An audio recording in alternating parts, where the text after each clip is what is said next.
Vamos a pasar a la presentación del libro Bosques Mesófilos de Montaña. Voy a invitar a los participantes a la mesa, la maestra en ciencias Marta Gual, el biólogo Alejandro Rendón Correa, el doctor José Sarucán, el doctor Enrique Jardel Peláez, el doctor Gerardo Sánchez Ramos, el doctor Miguel Ángel Leal Jiménez. Recientemente la CONABIO publicó la obra Bosques Mesófilos de Montaña de México. Pensamos que era apropiado tener aquí esta presentación, ya que estos bosques, como lo van a ver, también son islas, es un archipiélago, digamos, en México, de fragmentos de bosques mesófilos de montaña. Y para iniciar voy a presentar a los compiladores de la publicación.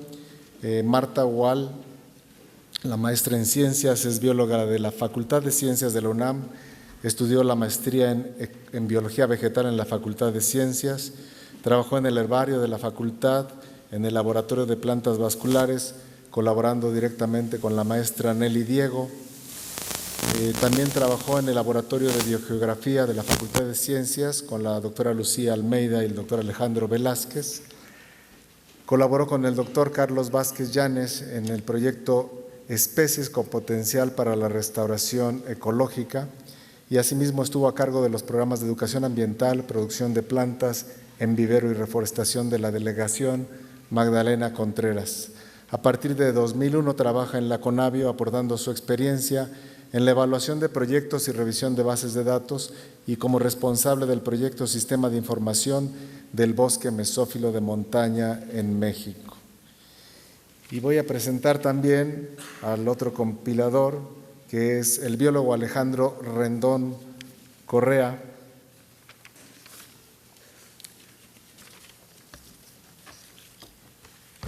quien es biólogo de la Escuela Nacional de Ciencias Biológicas del Instituto Politécnico Nacional. Ahí ha participado en diversos proyectos con la integración de la información del herbario de la Escuela Nacional, y su afinidad por la botánica y en particular por la etnobotánica lo llevó a titularse con la tesis Plantas con uso potencial ornamental del estado de Morelos. Ese fue su primer libro publicado. Ha fungido como jefe de brigada del Inventario Nacional Forestal, colectando muestras botánicas en todo el país, particularmente en los bosques mesófilos del centro y del oriente del país. También colaboró en la formación del libro Árboles y Arbustos para Ciudades, editado por la Universidad Autónoma Metropolitana. Ha tomado varios cursos y diplomados en conservación impartidos en el Instituto de Estudios Superiores de Monterrey y trabaja desde hace 5 años en la Comisión Nacional para el Conocimiento y Uso de la Biodiversidad como integrante del proyecto Sistema de Información del Bosque Mesófilo de Montaña. Entonces, les dejo a ustedes con los dos compiladores para la presentación del libro Bosques Mesófilos de Montaña. Buenas tardes. Tengo solo 5 minutos para hablar con ustedes y voy a tratar de irme rápido para dejarle más tiempo a los otros autores que están invitados a hablar sobre la obra.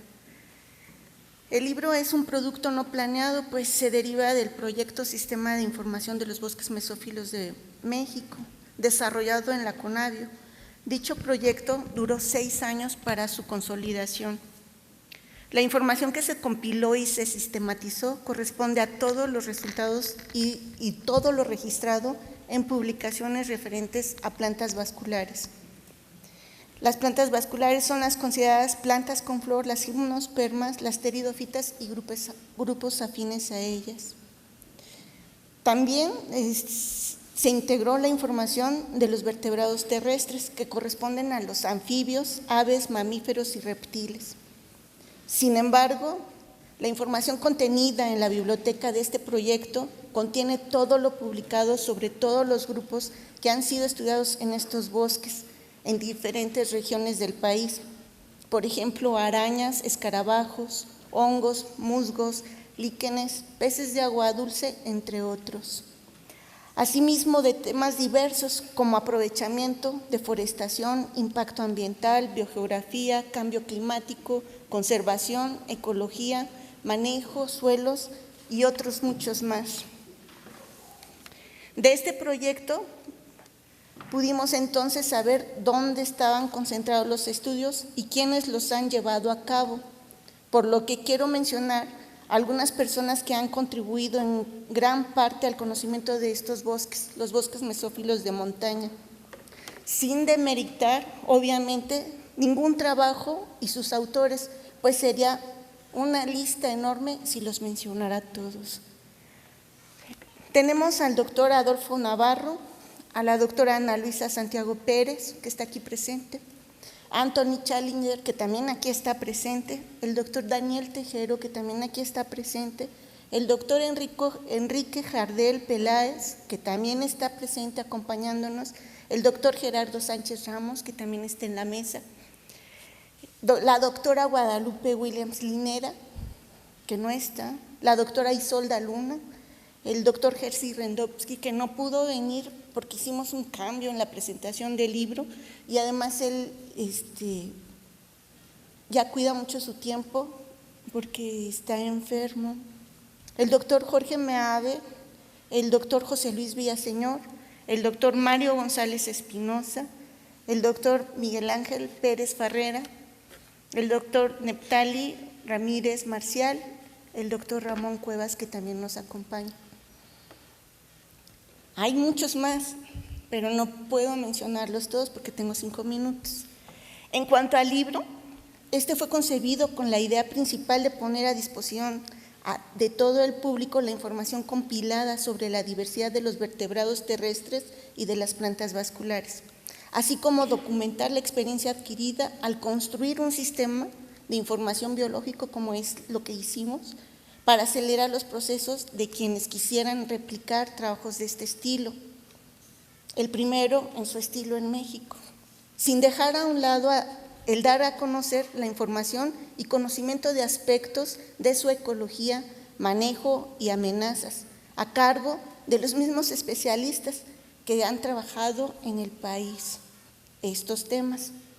Teniendo la lista de participantes, se fijaron tiempos de entrega, se llevó un año exacto a partir de recibir el primer capítulo en febrero de 2013, que por cierto fue el de anfibios. Aquí está Irene Oyenechea, quien estuvo a cargo de este capítulo. Y terminó con la entrega de un capítulo que se adicionó en diciembre del año pasado y que era esencial su incorporación, el de educación ambiental. Por cierto, hubo 2 personas a las que se les presionó muchísimo para que entregaran sus capítulos y de educación ambiental se le dio 4 semanas. El otro es Gerardo Sánchez, que en 4 semanas también tuvo que escribir el capítulo. En febrero de este año se logró tener la versión final digital del libro y en marzo la versión impresa del mismo. Esperamos, en general, personalmente, que sea de utilidad para iniciar proyectos encaminados a la conservación y protección, al conocimiento de la diversidad biológica en sitios donde aún se carece de información y de los grupos, a la restauración, al aprovechamiento sustentable de los recursos, al análisis de su distribución, así como de su conocimiento tradicional. También para elaborar planes de desarrollo sustentable, para la evaluación de impactos del cambio climático global, al monitoreo de sus especies y otras muchas cosas más que se pueden hacer con toda la información que se integró y que está disponible en el libro y en su formato digital que es público. Agradezco profundamente a los autores, a los fotógrafos, a los revisores, a los que de alguna manera nos ayudaron a consolidar esta obra, la persona que hizo el diseño, los revisores, que muchos fueron hasta ingenieros para probar si era posible que se entendiera cada uno de los capítulos. De igual forma, a los que en este momento nos acompañan, y pues no puedo más que pasarles unas fotos de unas imágenes de diferentes bosques mesófilos. Antes de que pase, espero que no me haya pasado más de los 5 minutos porque quiero, ya mencioné a los que han aportado mucho conocimiento sobre estos bosques, pero quiero repetir otra vez: Anthony Challenger, Ramón Cuevas Guzmán, Rodolfo Dirso Mijares, Adolfo Espejo Serna, Héctor Gómez de Silva, Francisco González Medrano, Noé González Ruiz, Irene Goyenechea, Enrique Jardel Peláez, Miguel Ángel Leal Jiménez, Nancy Mejía, Adolfo Navarro, Margarita Ochoa, Mónica Pérez Villafaña, José Ramírez Pulido, Juan Manuel Rodríguez Gómez, Luis Antonio Sánchez González, Gerardo Sánchez Ramos, Ana Luisa Santiago Pérez, el doctor Daniel Tejero, Alín Torres Díaz, Margarita Vargas Sandoval, José Luis Villaseñor y Sergio Zamudio. Son todos los que están y participaron en el libro. Muchas gracias. Ahora, ¿con qué voy a hacer esto?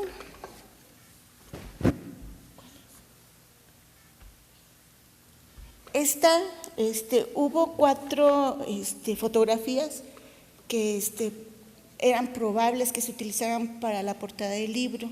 Se pusieron a votación. Esta es la que ganó, es la que lleva la portada del libro. Es un bosque mesófilo del cielo. Quiero leerles algo sobre este es el principal promotor, compilador, estudioso de la florística y vegetación de México, el doctor Rendowski. El libro, una parte de la flora y vegetación está dedicada a él. Esta es la segunda foto que era probable que quedara como portada, pero quedó en segundo lugar. De todos modos está en contraportada en el libro. Es un bosque también, es una asociación de este bosque en el cielo, en Tamaulipas. Este es un bosque del estado de Puebla. Esta es otra asociación de este bosque, del estado de Oaxaca. Este es un hermoso árbol, es Fagus mexicana, muy reducida su población al estado de Veracruz y Puebla. También es del bosque mesófilo.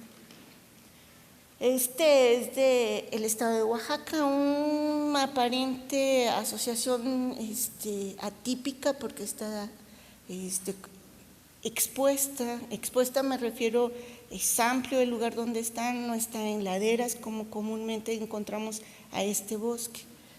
Es de Oaxaca. Este es otro bosque atípico que está en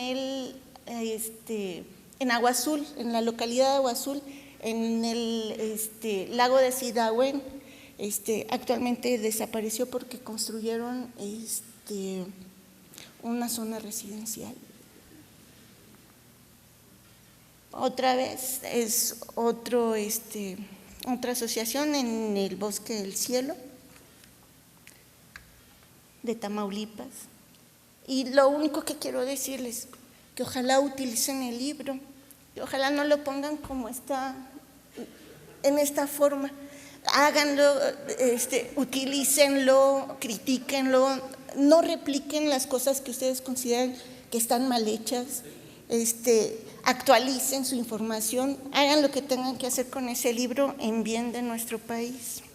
Es todo.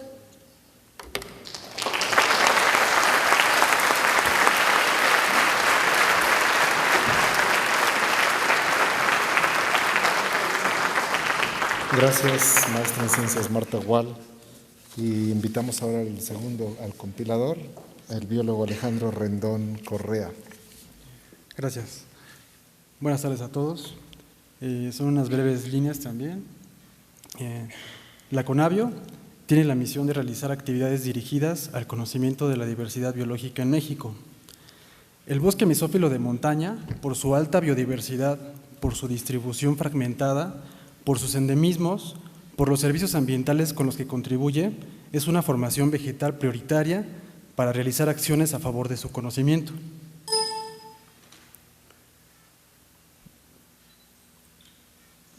Es así que esta nueva publicación es el resultado de un intenso esfuerzo de rescate, compilación, integración y sistematización de información referente a las plantas vasculares y los vertebrados terrestres del bosque mesófilo de montaña en el país.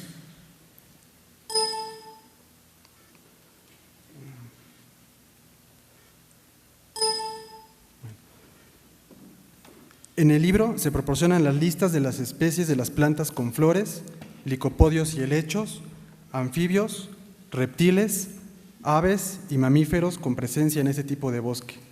En estas listas se señalan también las especies que son introducidas y las endémicas del país.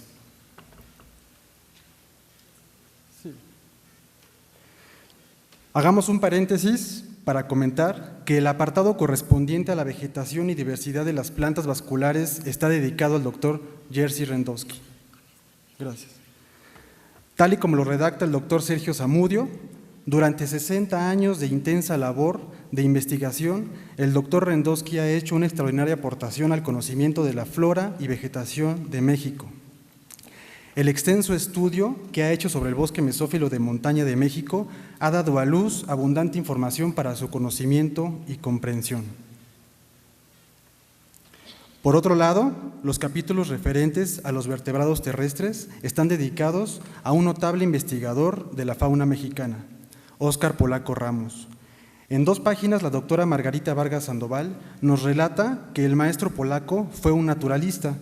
No se puede decir que fue un especialista en algún grupo, ya que sus trabajos sobresalen en más de un campo de estudio. Esta habilidad es resultado de la disciplina personal con la que abordaba los temas, de su excesiva curiosidad y facilidad para procesar y entender la información de diferentes áreas del conocimiento. Agradecemos a los autores de estas dedicatorias. Ahora bien, en esta obra se documentan 6.163 especies de plantas vasculares. Esto quiere decir que el bosque mesófilo de montaña concentra alrededor del 27% de la flora vascular del país. De ese total, 5.533 especies corresponden a las plantas con flores y 630 a licopodios y helechos. Específicamente para los licopodios y helechos, en el bosque mesófilo de montaña crece el 67% de la pteridoflora total del país.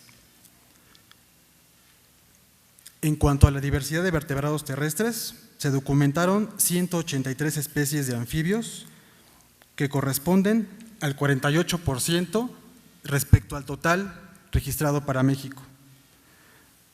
249 especies de reptiles que corresponden al 30% del total para México, 257 especies de mamíferos que corresponden al 53% respecto al total para México, y de aves 551 especies que corresponden al 50% del total reportado para México. Estas cifras, por supuesto, demuestran la importancia de los bosques mesófilos de montaña como hábitat de una gran diversidad de especies y, por lo tanto, denotan la urgencia de implementar planes de acción para su conservación.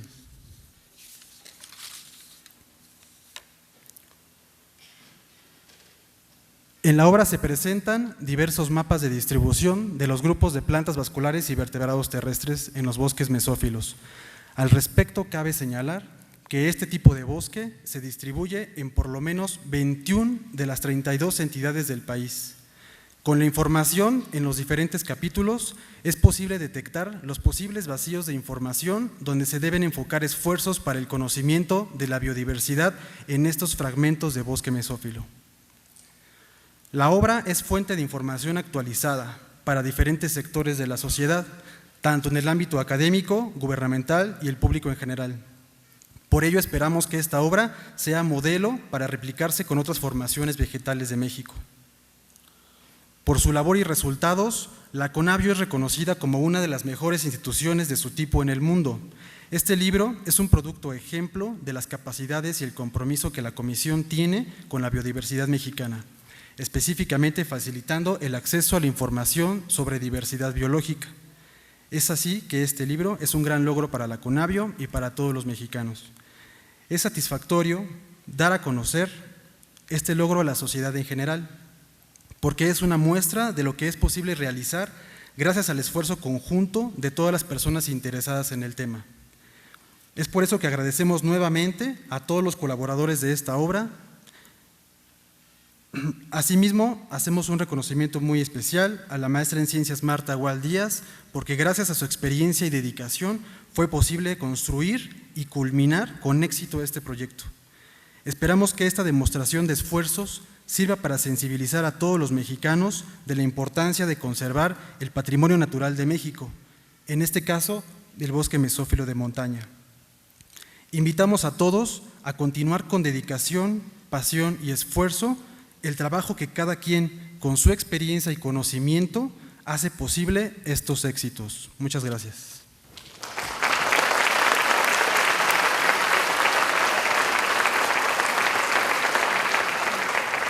Muchas gracias, biólogo Rendón. Vamos a invitar al doctor José Sarucán para escuchar sus comentarios sobre la obra. Nuevamente, gracias por estar aquí. En esta ocasión me acuerdo de un diplomático asiático que en ocasiones en que tenía que dar discursos, tenía dos tipos de discursos guardados. Uno muy corto y uno más largo. El muy corto era thank you. El más largo era thank you very much. Yo voy a usar un poco más el más largo, pero no tan largo tampoco. Voy a empezar a leer el libro. Siéntense cómodamente. No, tampoco voy a hacer eso. Realmente da un gusto enorme tener este libro en la mano. Finalmente, después de muchos años, Marta hablaba de 6 años, y alguien comentaba que era el producto de sangre, sudor y lágrimas, ciertamente, pero también de una enorme paciencia para poder sacarlo finalmente, lo cual fue realmente muy bueno. No es un coffee table book, es decir, no es un libro de fotos de estos que se ven en las mesas y que se abre cuando uno tiene visitas en la casa y se vuelve a cerrar. Es un libro de trabajo, es un libro de consulta, es un libro de referencia, con una enorme atención a todo lo conocido, a toda la literatura existente hasta el momento en que se terminaron los manuscritos de la literatura, de todo el conocimiento que había sobre los llamados bosques mesófilos de montaña, que como se dijo son una buena variedad de sistemas, de ecosistemas. Es un trabajo de muchos autores, ya se comentaron aquí, se nombraron varios de ellos, 23, y provenientes de muchas instituciones, y esta es una de las características de prácticamente todo el trabajo que Conavio genera. Es la convocatoria a todos los especialistas del tema, cualquiera que sea a trabajar, a poner todo su conocimiento junto, y si hay necesidad de llegar a conclusiones o a consensos, esto se hace con la participación de absolutamente todos. Lo que sale es un consenso de la opinión de todos los especialistas en esto, y de cierta forma esto es una obra que tiene esas características, ¿no? No me voy a poner a relatarlo, ya se mencionaron los capítulos que hay. Lo que diría yo es que estos bosques de niebla también, como se les llama, que por sus características están en el lugar en donde las masas de aire húmedo que vienen fundamentalmente del mar, pero y fundamentalmente de la zona de los vientos alisios del Golfo de México, se condensan y producen niebla, nubes, y una humedad relativa muy alta, que es una de las características que estos bosques tienen. Pero la otra característica es que son una zona de confluencia de todo en México, de todos los elementos neárticos, es decir, muchas especies que vienen del norte de América, que a su vez vinieron del este de Asia, muchas de ellas, y que bajaron por el continente americano después del deshielo de la época glacial. Algunos probablemente ya estaban aquí, y llegaron por las montañas, por las cadenas montañosas, las rocallosas y las Smoky Mountains a México. Ese es un elemento, el elemento boreal, el elemento neártico, que está representado por cosas como magnolias, liquidámbar, carias, encinos, pinos en algunos casos, aunque los pinos no son propiamente un elemento muy frecuente en estos bosques de niebla, aunque sí los hay. Y estos árboles de las zonas templadas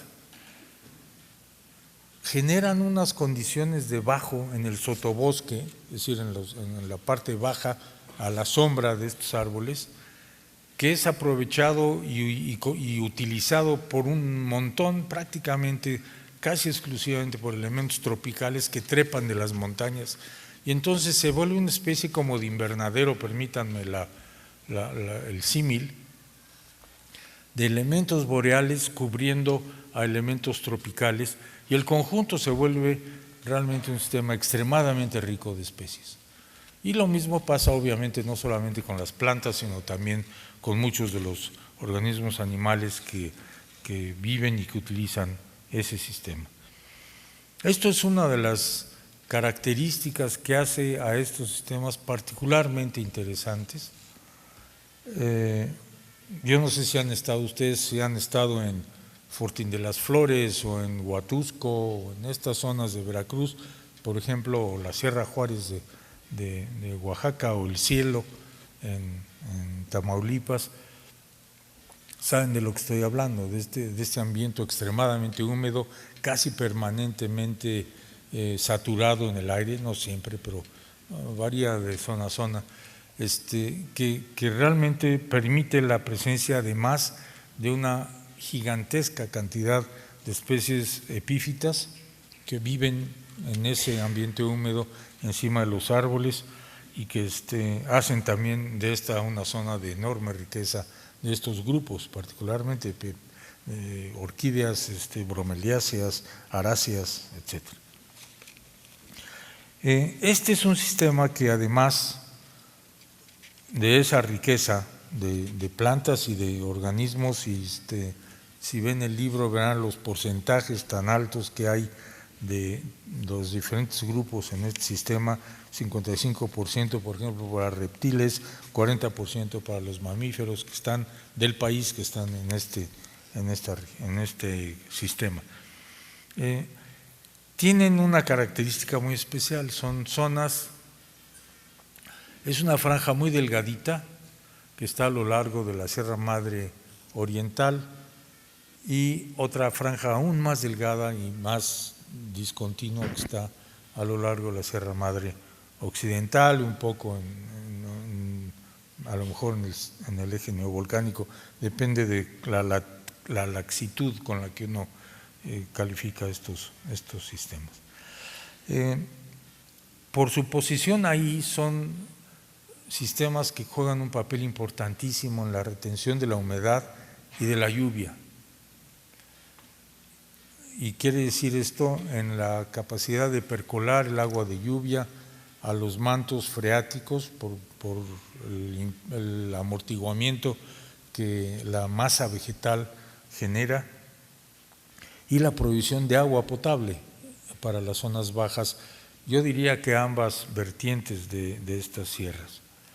Este es un servicio ambiental enormemente importante, pero también es una región en la que se produce agrícolamente uno de los cultivos más importantes en el país, en el cual México es número 1, que es el café orgánico, que es un café de altísima calidad, que no sabemos apreciar en México tampoco mucho, por el número de kilos o lo que sea, el peso de café que se consume en México, que es bajísimo, es uno de los más bajos entre los países productores de café. Parece que el café de calcetín es el más favorecido en México, porque el buen café es realmente difícil de encontrar fácilmente, ¿no? Sí, uno lo puede encontrar, yo trato de tomar ese café siempre, pero no es el que uno encuentra en casi cualquier restaurante. Pero esa es una zona, y es una zona de mucha importancia para las comunidades rurales, que son los pequeños productores de café. Pero son zonas que también están muy sujetas al impacto del cambio del uso del suelo por muchas razones, para convertirlas en otras áreas, ganadería entre ellas, y que desde luego será una de las zonas está en la lista de las zonas más vulnerables al cambio climático, porque lo que va a haber es un apretamiento de esa franja, y como muchas de estas zonas están muy cerca de las cimas de las cadenas montañosas en las que están, pues los sistemas no tienen a dónde irse más arriba, y va a haber un problema realmente severo en este sentido.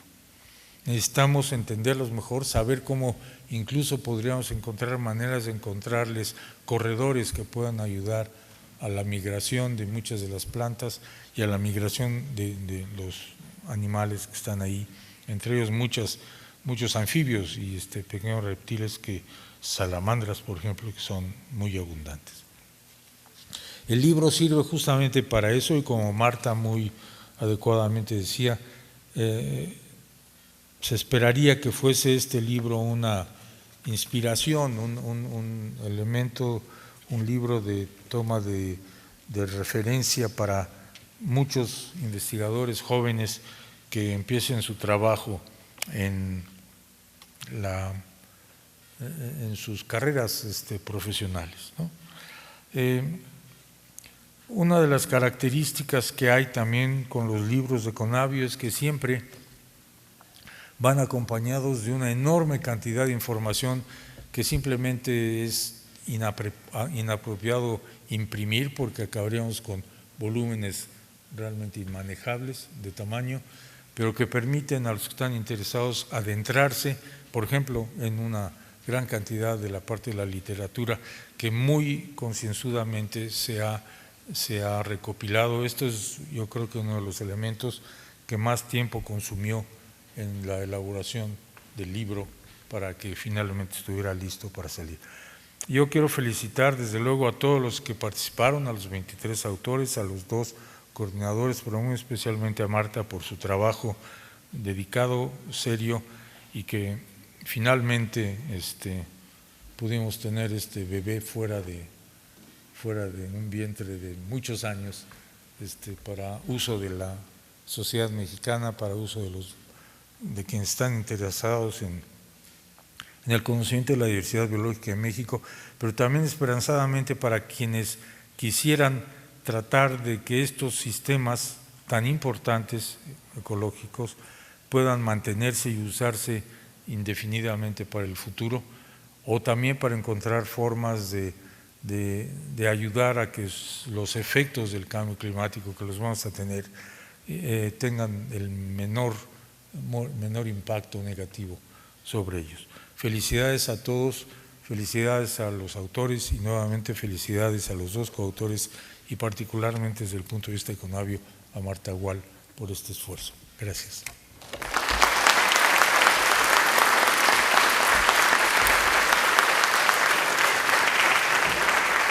Gracias, doctor Sarucán.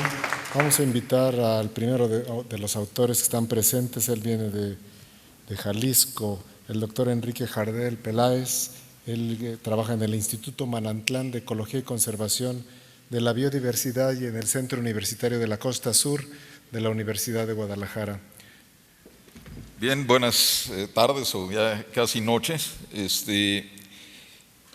Viendo la presentación anterior sobre las islas de México y viendo también ahorita las fotografías del bosque mesófilo de montaña y las cifras sobre la diversidad, pues podemos estar convencidos de que vivimos en un país maravilloso, pero también que ha sido mal tratado y en el cual hay procesos críticos de transformación.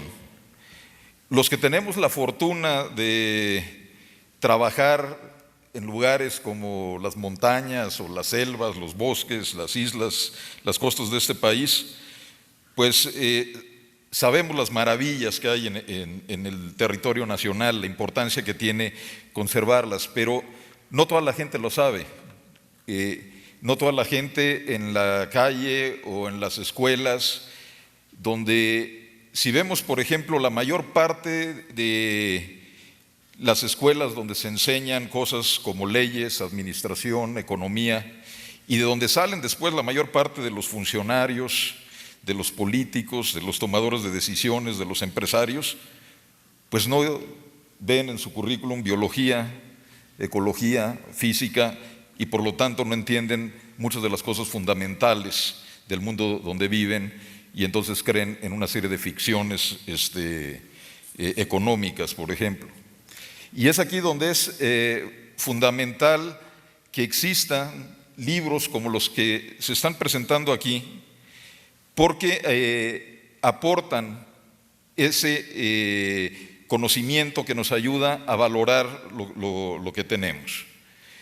Libros como estos son importantes en términos de compilar información, documentarla, hacer una especie de corte en el tiempo en el cual se establece lo que es el estado del conocimiento, por ejemplo, en este momento sobre el bosque mesófilo de montaña.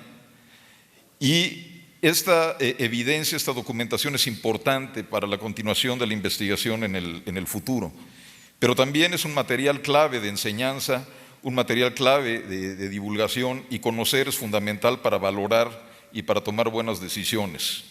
Creo que hay una contribución muy importante de la CONABIO a través de libros como este, de Bosque Mesófilo de Montaña y muchos otros, a través de su labor editorial y de divulgación. Y pues con esto quiero remarcar esa invitación a leer este libro, que representa un esfuerzo, desde luego, de quienes participamos en él como autores, pero también de la recopilación del trabajo de muchos otros autores que están citados en una extensa bibliografía y que se han interesado por estudiar uno de los tipos de vegetación más interesantes de un país tan interesante ecológicamente como es México. Quiero señalar algunas cosas relacionadas con la ecología y el manejo del bosque mesófilo de montaña, un poco la parte que me tocó trabajar. Y una de las cosas que es importante es que eso que llamamos bosque mesófilo de montaña en realidad representa una diversidad de condiciones. Podemos hablar más bien en plural de los bosques mesófilos de montaña, y hay que reconocer que tenemos desde esos exuberantes bosques latifoliados, muy húmedos, que cubren extensiones relativamente extensas en la vertiente del Golfo de México, hasta los bosques de la Sierra Madre del Sur, restringidos más a las cañadas, donde hay condiciones húmedas, porque están en zonas climáticamente en la vertiente del Pacífico más secas que la de vertiente del Golfo. Y también hay una variación altitudinal desde zonas de clima semicálido hasta templado fresco. Estos bosques latifoliados, húmedos de las montañas representan una gran diversidad de condiciones, pero algo interesante es que los une un núcleo florístico común, una historia común. Y todas estas cosas tienen implicaciones para manejo. Se ha mencionado que, por ejemplo, bosques como el mesófilo son una especie de isla, están fragmentados en medio de un paisaje, de una matriz de paisaje muchas veces transformada. Pero la idea de isla, que es válida para estudiar ciertos fenómenos a cierto nivel, en cierto sentido es una analogía. Ni siquiera las islas en el mar están completamente aisladas de su entorno. Lo que sucede alrededor tiene consecuencias para la isla. La ecología nos enseña eso. Hay interacciones, hay relaciones. Una de las cosas importantes es que no podemos conservar los bosques mesófilos de montaña en el largo plazo, que han sido afectados por la fragmentación, que son sensibles a las consecuencias del cambio climático. No podremos conservarlos si no manejamos la matriz del paisaje circundante. Los bosques mesófilos de montaña están interactuando no solo con los bosques de pino o de encino que están a su alrededor, que a través de miles de años han estado contrayéndose y expandiéndose según los cambios en las condiciones ambientales, que los han modificado por la intervención humana. Bueno, lo que pasa en el bosque mesófilo de montaña depende de lo que sucede alrededor, y buena parte del futuro del bosque mesófilo está en cómo manejemos la matriz circundante. Y cuando hablo de manejo me refiero en sentido amplio a la integración en la práctica de objetivos de conservación y de restauración con los objetivos de aprovechamiento. Creo que este libro es una excelente compilación de lo que sabemos actualmente del bosque mesófilo de montaña. Ayudará quizás a muchos que se interesen por primera vez en este tipo de bosque a entrar a una profusa literatura que hay sobre este tipo de vegetación que ha llamado fuertemente la atención y el interés de los ecólogos y los conservacionistas en México. Entonces, esperemos que todos los que estén aquí y muchos más revisen este libro para que no lo dejen a la roedora crítica de los ratones, como decía José Revueltas, que fue citado aquí hace un rato. Gracias.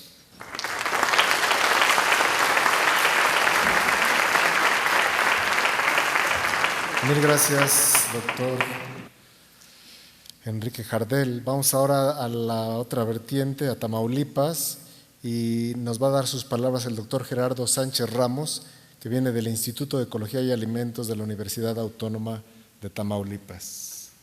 Bueno, buenas tardes, noches, como dijo Enrique.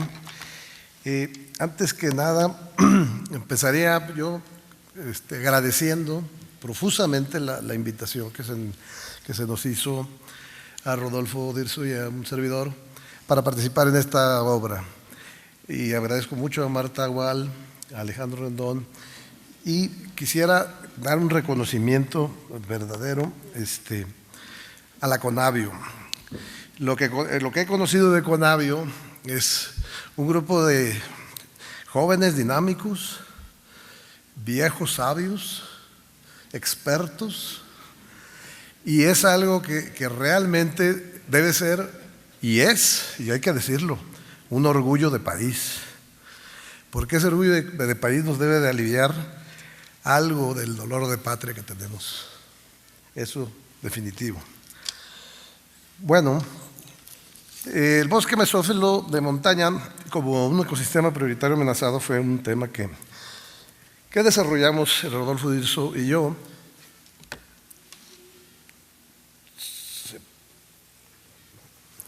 Y para ello utilizamos tres principales enfoques. El primero es que la biodiversidad en los ecosistemas se ha venido moldeando a través de procesos ecológicos y evolutivos a lo largo de más de 3.500 millones de años. Esto definitivamente lleva hacia que el conjunto del efecto histórico y evolutivo de la diversidad es dinámico. Y como lo ha mencionado por ahí el doctor Anthony Challenger y Rodolfo Dirso, en términos de la dinámica temporal, se puede decir que en la biodiversidad el cambio viene siendo la norma.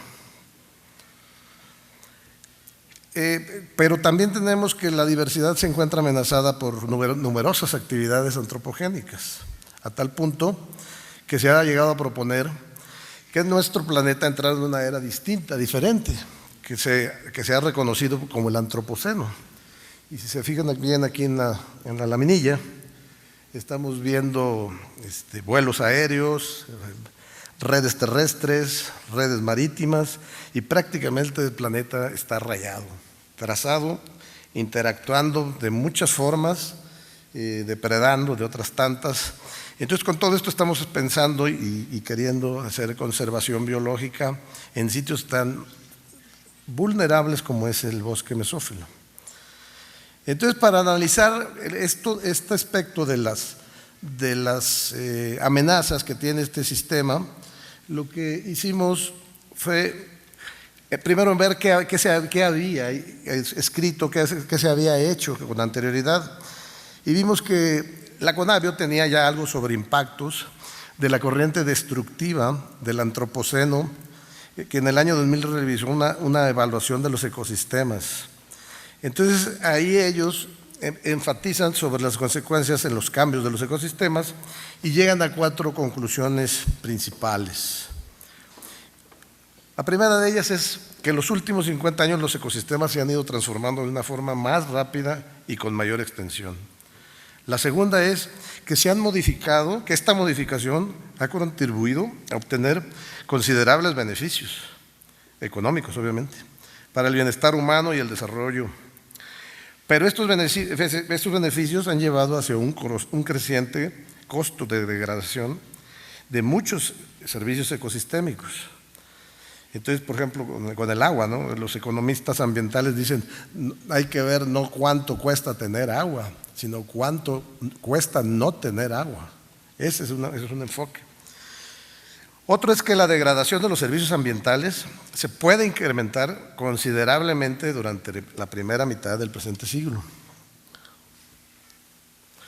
Y el desafío para revertir la degradación de los ecosistemas y al mismo tiempo satisfacer mayores demandas a la sociedad es enorme, entonces exige que haya cambios significativos entre las políticas, entre las instituciones y las prácticas.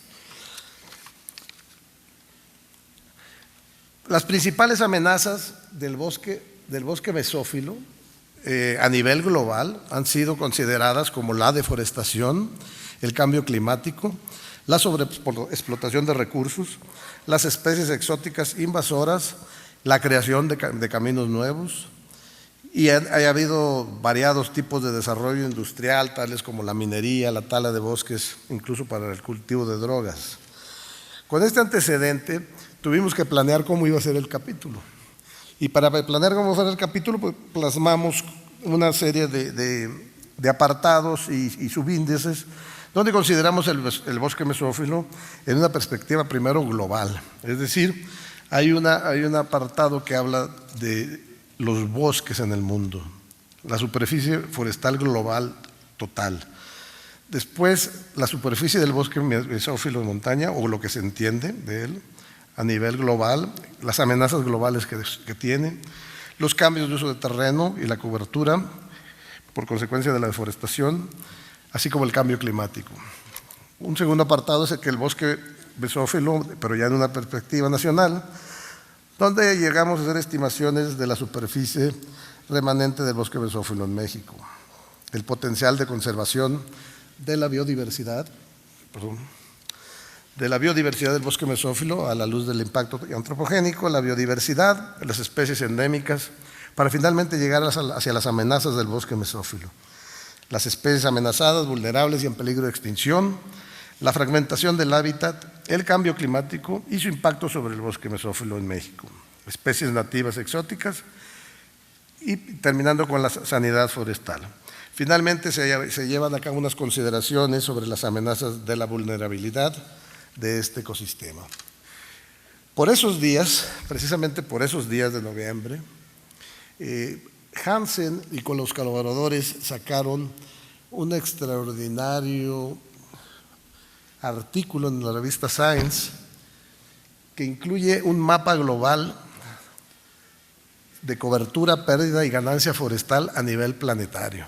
Es una herramienta poderosa que sacaron un grupo de, creo que son 15 investigadores, y justo nos cayó como anillo al dedo porque pudimos utilizar esta herramienta y hacer consideraciones que se pueden ver en el libro sobre las superficies forestales a nivel mundial con pérdidas, ganancias y después descender al bosque mesófilo. Por ejemplo, la superficie potencial estimada a nivel mundial del bosque mesófilo es de 381 kilómetros cuadrados. Esto sería como 0.26 de la superficie terrestre. Esa es una estimación que se hizo en el 2004, pero la única estimación mundial gruesa que existía era una de 1979 de Buckle, donde estimó que había una superficie de 500 millones de kilómetros cuadrados. Eso era casi 1.3 veces la superficie terrestre. Después consideramos que la cobertura del bosque mesófilo en México es de 16.976 kilómetros cuadrados y analizamos cómo estaba dividida y qué es lo que se ha generado, ¿no? Encontramos que 13.605 kilómetros cuadrados no han sufrido cambio, llevando al estimado de 80.1% de la cobertura remanente, mientras que el área deforestada corresponde a un poco más de 1.000 kilómetros cuadrados y su recuperación es apenas perceptible. Esto cabe decirlo que es en un periodo de 31 años, considerando desde la serie 1 de INEGI hasta la serie 4. Para la superficie de pérdida, ignoramos la estimada por el Inventario Nacional Forestal del 2000 y solo fueron analizadas los criterios del 1 al 4 del INEGI. Entonces, la reducción que ha tenido en 31 años, de acuerdo con las series del 1 al 4 del INEGI, ha sido de 1.408.20 kilómetros cuadrados, con una tasa de deforestación que calculamos en 45.43 kilómetros cuadrados por año. Con esa cobertura,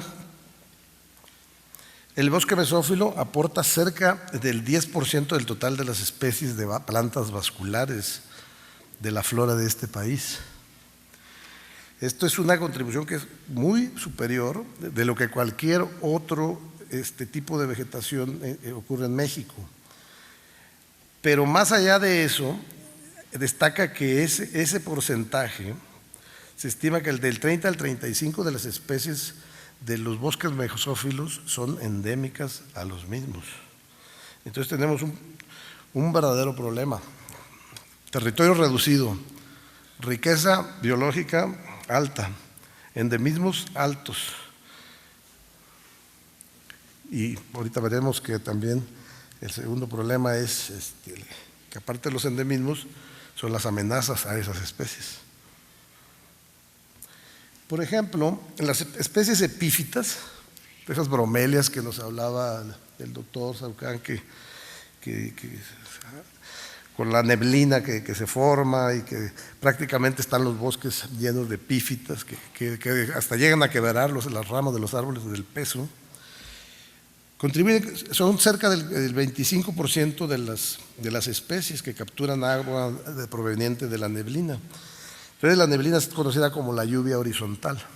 Conocemos la lluvia vertical, pero la lluvia horizontal equivale al 60% más de la lluvia vertical. Entonces en su conjunto forman esta gran fábrica de agua, que es lo que finalmente son los bosques mesófilos, y se forman en cuencas que forman abajo los ríos. Entonces el valor que almacenan es entre 3.000 a 50.000 litros de agua por hectárea a estas especies y contribuyen con más del 50% del nitrógeno. Entonces, el que más se mantengan especies epífitas sobre el arbolado de este ecosistema ayuda a su mantenimiento y al ciclo hidrológico, que es la producción de agua.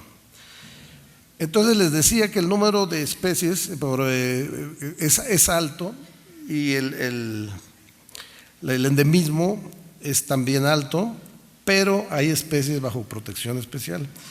Entonces analizamos los diferentes grupos biológicos, que son árboles, arbustos, epífitas, hierbas, helechos, hongos, mamíferos, aves, reptiles y anfibios, encontrando que la literatura, con todos los autores que han escrito y tomando en cuenta a los autores que participaron en esta obra, Tuvimos un total de 6.063 especies registradas de estos grupos biológicos para el bosque mesófilo. De esas 6.000, casi 1.300 son endémicas, solo existen ahí. De esas 1.300, más de 900, casi 920, están bajo un especial atención de protección, de acuerdo con la norma 059 de Semarnat. Entonces, este hecho llevamos a cabo una regresión para ver qué pasaba si tenemos por un lado alta riqueza, altos endemismos y con una relativa alta proporción de especies protegidas o bajo protección especial. Entonces obtuvimos casi que arriba del 90 y tantos % de la varianza de los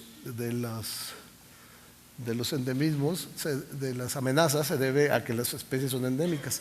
Es decir, pues son endémicas, viven solo ahí, pudieran estar sobre representadas y sin amenazas, pero no, viven ahí, están poco representadas en abundancia y además, por lo tanto, están bajo un esquema de protección especial. Entonces esto nos lleva a una triple amenaza que tenemos que analizarlo así, ¿no? Poco territorio, con muchísimas especies amenazadas y que solo viven ahí. Después vimos que el efecto de borde, esto lo menciona William Dinera en 2012 y sus colaboradores, dice que reduce el área real del bosque de un 15 a un 54%. Es decir, es adicional, es decir, encima de lo que tenemos, el borde hay que considerar que se reduce hacia adentro del 15 al 54%. Y que el 90% de los bosques se han sido ya destruidos y el resto están en proceso o en peligro de desaparecer. Ella menciona que se requiere un plan de desarrollo regional para llegar a tener fuente de los servicios ambientales que proteja los fragmentos de los bosques no perturbados y promueva la restauración ecológica de los perturbados, así como lo que se mencionaba aquí, que establezcan corredores que hagan conectancia entre fragmentos y con el bosque remanente. Finalmente, en esta gráfica se ve una evaluación de las amenazas que predominan en los bosques mesófilos de México. Y considerando todos los porcentajes y las cifras, encontramos que el 55% de las amenazas se debe a la pérdida del hábitat, el 20% se debe a la sanidad, que estaba bosques con problemas de plagas, enfermedades. El otro 20% se debe a incendios causados por efecto de plagas, es decir, la de otras, que es el incendios, y la de las plagas es como un catalizador. Es decir, primero ocurren las plagas, hay arbolado muerte, provienen los incendios. Entonces, en ese conjunto podría formar parte del 40%. Y finalmente el 5% se debe esa amenaza por las especies que son invasoras y que especies invasoras desplazan a las especies nativas. Pues esto es todo, gracias por su atención.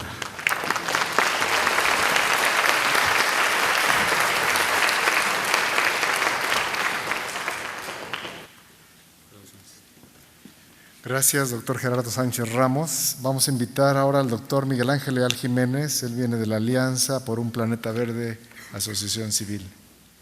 Buenas tardes. Agradezco al doctor Sarucán, a los colegas que participaron en la información y ideas para dar cuerpo a este documento que hoy se presenta, a los coordinadores que lo hicieron posible, en especial a la maestra en ciencias Marta Gual, quien me sometió a un ritmo de entrega de 2 semanas, pero se lo entregué en 4, ¿no? Como ella se lo mencionó.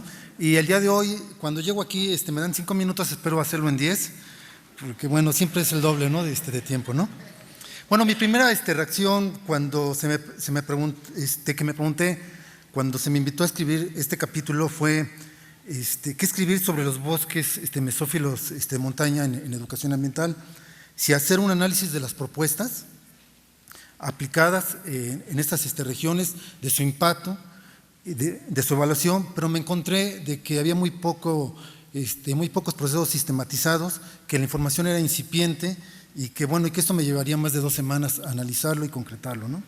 Por lo tanto, decidí presentar una propuesta metodológica de lo que debe ser la educación ambiental construida desde la educación popular en América Latina, que está muy alejada de la concepción de la educación ambiental que se ha privilegiado, que viene del primer mundo, ¿no? Entonces, partí de la idea de que la conservación de los bosques mesófilos de montaña y su biodiversidad depende de 4 elementos centrales: de las políticas de conservación que se diseñen, en donde éstas sean participativas, es decir, que la gente participe en ellas, tanto en su elaboración como en su aplicación, en la integración y aplicación de las líneas estratégicas que se han venido vertiendo para generar un desarrollo sustentable, como es el caso de la erradicación de la pobreza, de la equidad de género, de calidad de vida, entre otras, de la educación y la capacitación ambiental para la sustentabilidad, y que estos 3 puntos anteriores se realicen en un ámbito local, regional, nacional y planetario, ya que la permanencia y conservación de los bosques mesófilos de montaña no depende solo de lo que se haga al interior de ellos, sino de la salud misma de la biosfera. Después, cuando Marta me mandó los capítulos que ya se habían escrito en 6 años, y yo tenía nada más 2 semanas, vi que me impresionó mucho lo que significa el bosque mesófilo. Ya lo mencionaron aquí mis colegas, que es un territorio que apenas abarca el 1% del territorio nacional, ¿sí? Es de la biodiversidad más rica que posee este país. Tan solo, se mencionan 6.153 especies de plantas vasculares, de las cuales 2.500 son endémicas. En el número de anfibios, los bosques mesófilos tienen el 48% del total de México. En reptiles presenta 249 especies, el 30% total del país.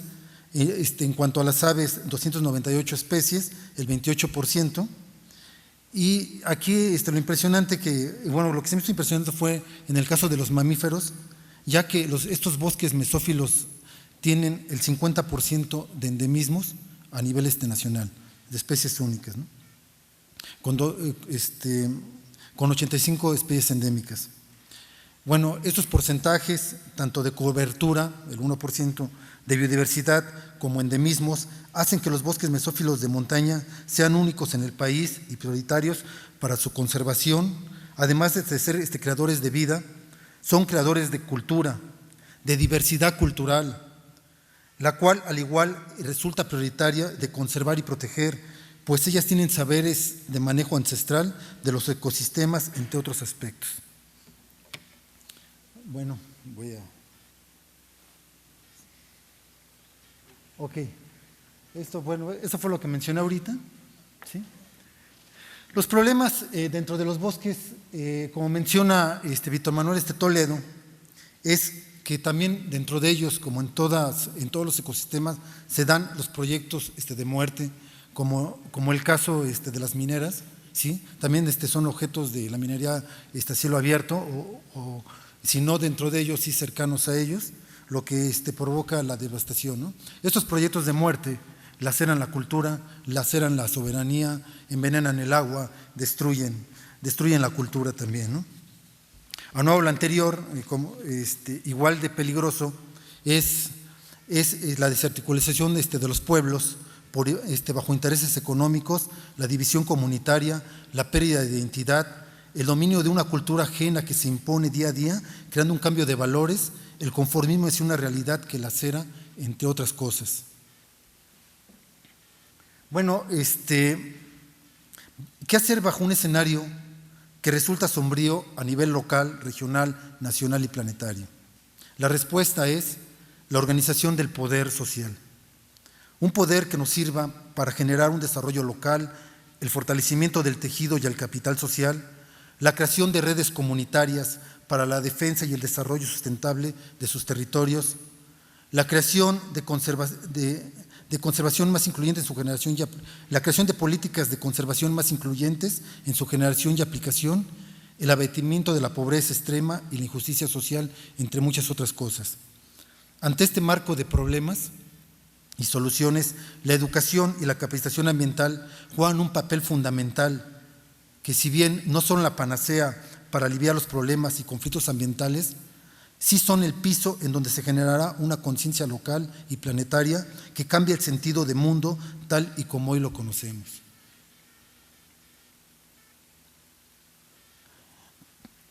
Pero ¿qué tipo de educación ambiental hay que hacer, no? ¿Sí? Me voy a ir a la última diapositiva porque es el mapa conceptual que tiene el capítulo. ¿Sí? No sé si esto tenga… No. Bueno, creo que ya me salí de…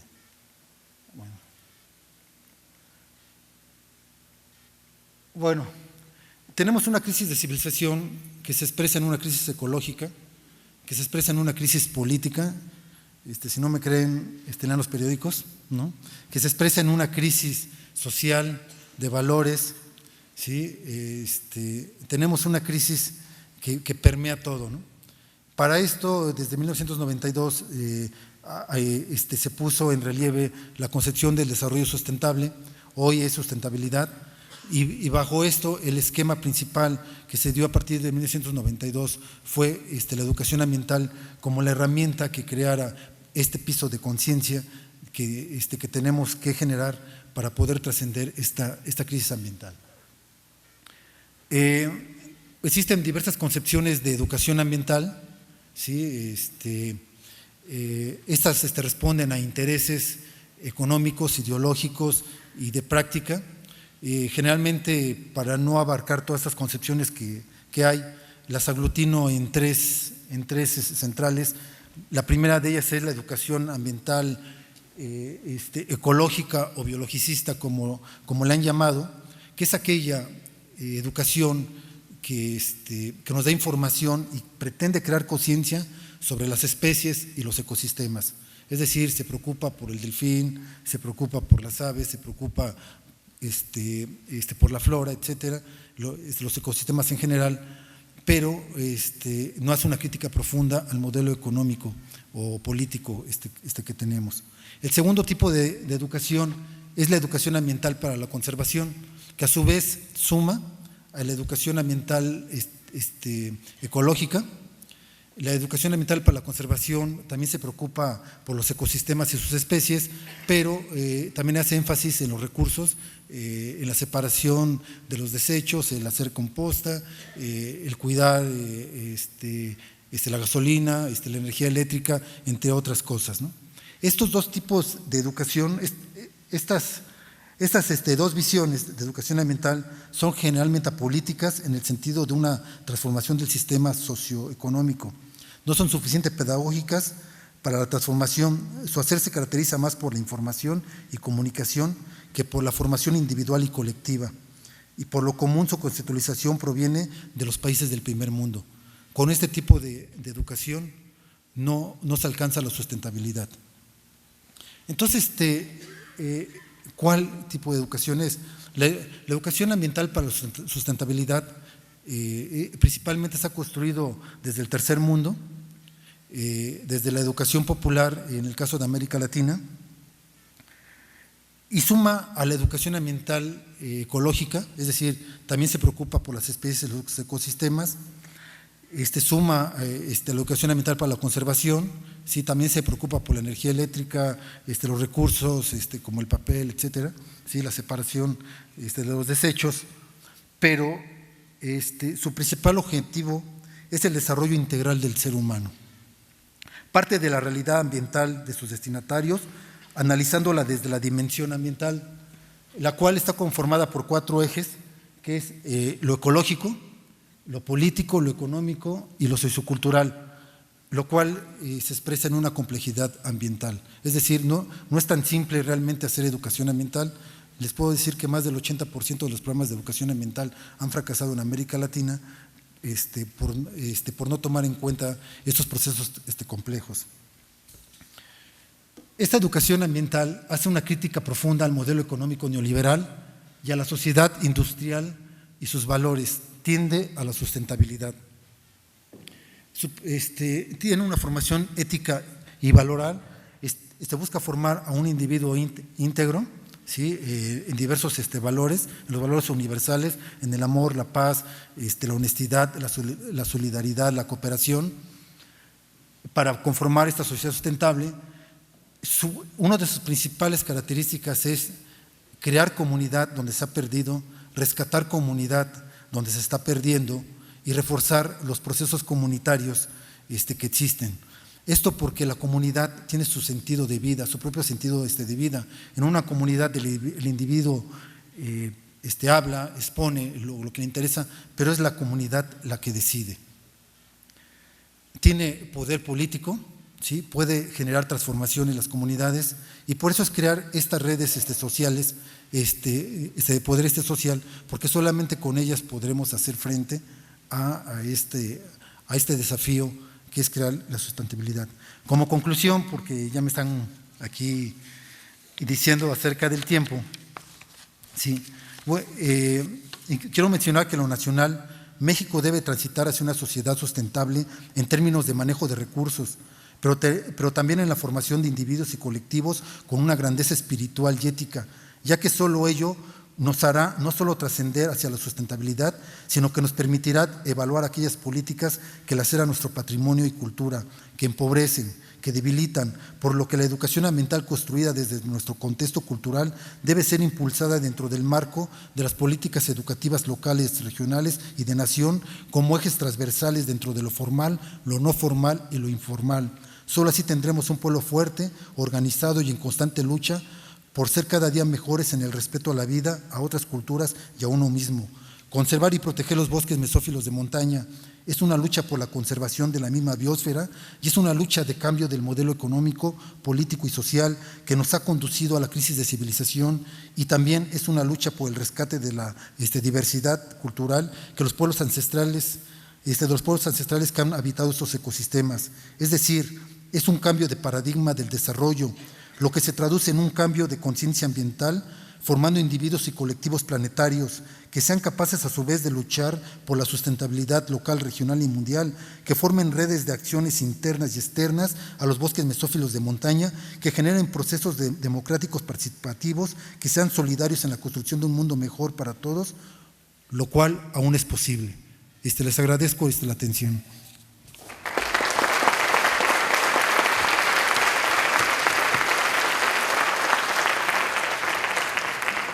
Muchísimas gracias. Bueno, para finalizar un poco, el libro está en versión digital en la página de internet de la Conavio, en la sección precisamente de ecosistemas, bosque mesófilo de montaña, ahí lo pueden consultar. También la versión impresa la pueden adquirir en la Conavio o en los puntos de distribución de la Conavio, que generalmente son las librerías de Educal.